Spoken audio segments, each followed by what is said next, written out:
Hi, everybody out there in Arnold's class world and those watching on my YouTube channel. Coming to you live from Center Wellington District High School today to talk to you about in-text citations. Yay! Exciting for a snow day, I know, but absolutely necessary for your essays. Bruce, oh, Intercom 101, please. Mrs. Bruce. It's just Intercom like being 101. at school. We have announcements going on, and I hope you're all staying safe and warm at home. I'll start the screen share now.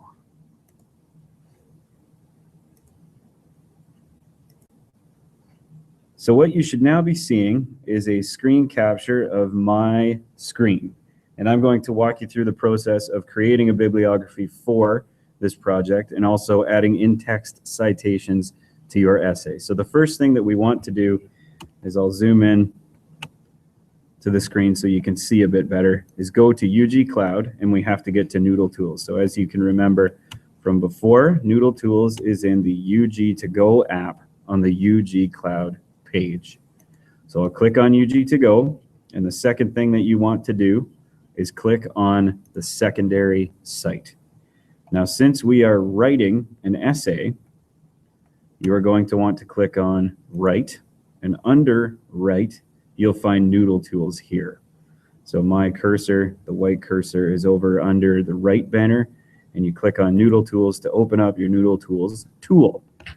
You'll have to log in, and which means you'll have to remember your personal ID and password. If you can't, you can quite simply go through the forgot my password steps, and you should be able to go there. You can also just register as a new user as well if you forget that. So I'm going to click on Remember Me and sign in. So once I sign in, it brings me to the Noodle Tools page. And what you'll have to do now is go to Create a New Project. And it is going to be in Chicago style, which is, again, the tastiest form of Colonel's popcorn. That's the way I remember it. And advanced. And you're going to call this Social History Essay. There it is there. And when you click on Create Project, it will create a project for you where you can begin to create your bibliography for this. And from your bibliography, it's easy to create footnotes in your bibliography and then copy and paste those into a paper as you're writing your paper. So create project, it'll go and create a project for you. You can find that project now on your dashboard. So dashboard here, and I have my social history essay here. So now I have one bibliography entry here, but within my dashboard, the first thing I want to do, and what you will want to do, is begin to add resources to your bibliography. So you have many websites, and you can find these resources, the very same ones, on your research cards. So the first step that you want to go through once you've created a project in your dashboard is begin to add those sources from your note cards to your bibliography. And you quite simply just click on Bibliography. There it is.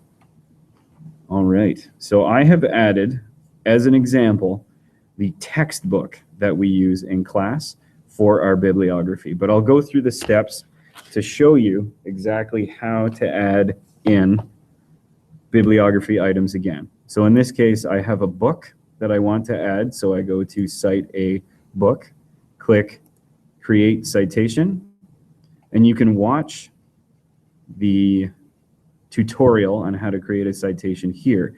It is a great slideshow. It shows you step by step how to do it, but the simplest thing that I'm going to show you today is to click on Continue, and I'm going to do this by ISBN. So import ISBN. It's that large number that you see on the back of the book right above the barcode. Sometimes there's two of them. So I'm going to type in my barcode.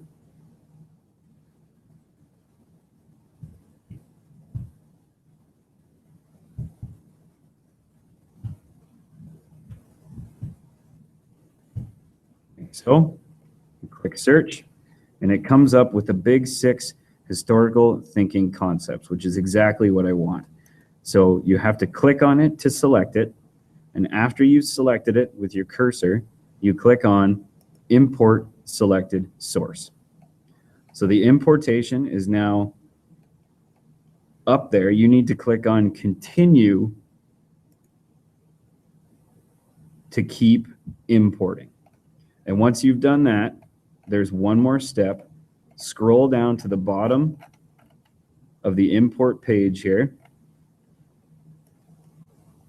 and click on Submit. And yes, you do want to include this source in your final bibliography. This is one that you're taking a quote from.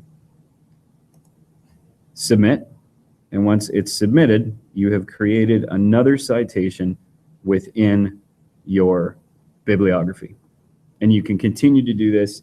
You can do this with websites, web pages, and such alike, which I know that you guys have done a lot of web pages and websites, and you can add one of those as well by simply going to website and following the steps for website that way.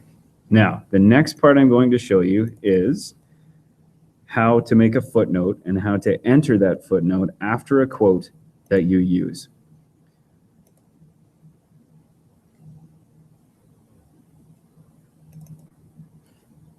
So here is someone's Canadian identity final essay from last year. And I have to show you now that when you insert a quote or a fact into your essay, anytime that you've taken one that's not yours, you need to footnote it. So you see that this student has added their first footnote here. You'll see by this is called a superscript, the number 1 here that the student has added, and that comes after their quotation. So they took that entire piece from a book and used it as a quotation. And that's why they had to put the quotation marks around it. If you're changing the wording of it, you do not have to put a quotation mark around it, but what you do have to do is still footnote it. So you can put it into your own words, but it still needs to be footnoted. Okay, so you see the footnote now. The next step we're going to do is insert a footnote into this paper. So using one of my sources in Noodle Tools, as I go back, it's very simple to create a footnote from the citation you already have in your bibliography.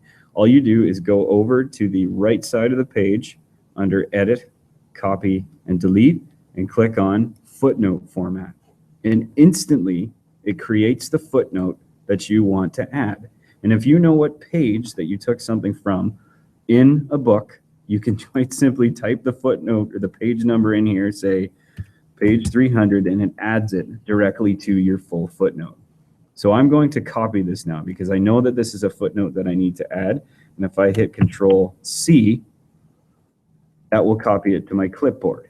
Now I go back to my paper, and I know that I've taken, let's just use something a little further down in the essay here. I know that I need to add that footnote to something down here. Let's just use this sentence, for example. So to insert a footnote in Google Docs, you quite simply go to Insert and then Footnote. You can also make note of the keyboard shortcut, which is Control, Alt, and F to insert a footnote as well. So there we go. We have our footnote open at the bottom of the page, and all I do is Control-V to copy, and instantly my footnote is put in there. So again, let's go through those steps. On your Noodle Tools bibliography page, you want to add, on your Noodle Tools project page, you want to create a new project, and you want to call it Social History Essay. So create a new project, Social History Essay. It's Chicago style, and it's advanced.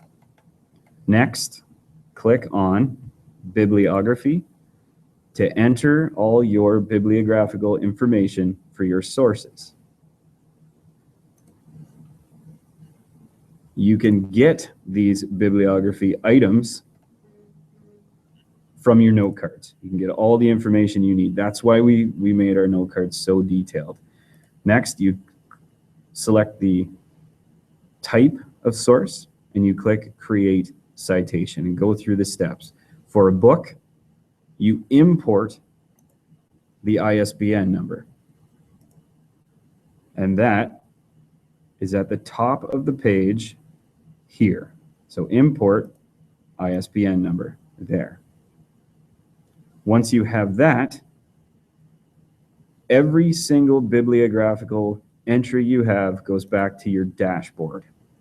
And when you're in dashboard, you simply click on bibliography to find your entries again. Now, when I'm here and I want to create a footnote, I click on footnote format. You won't need to add a page title for your web-based sources because the URL or link already tells people exactly where to go. It will direct them to the page that you had. So footnote format. Once I click on footnote format, which does not seem to be working right now, and that's okay. As we say in Arnold's class, don't panic. When we click on footnote format, it comes up with a page that looks like this. And that's your footnote. So the first time you use a source, it looks like this. It's the full footnote. If you use it again in the paper, your footnote will be the shortened footnote format. If you were to use the same exact page in a book or web page three times, then what you would put are the letters I, B, I, D. I'll put the page number in here again, 300.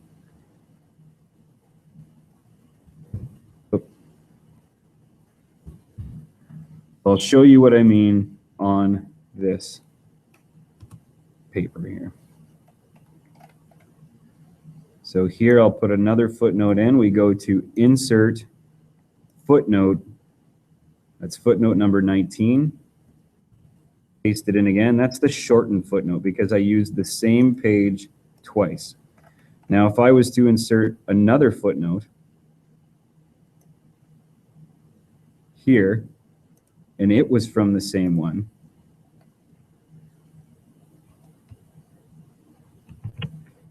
this would turn into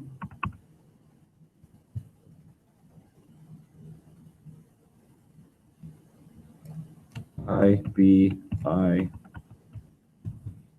And that's if you use the same footnote 3 times. So I have that, and say this one, if it was 314 again, would quite simply change to I, B, ID. Ibid. There you go. So if you have any questions, please email me this weekend, but this is something that you should really watch. What I'm going to do is I'm going to call everyone in the class and let them know that this is on here. And hopefully people can watch, ask me any questions you need to over the weekend, and so on.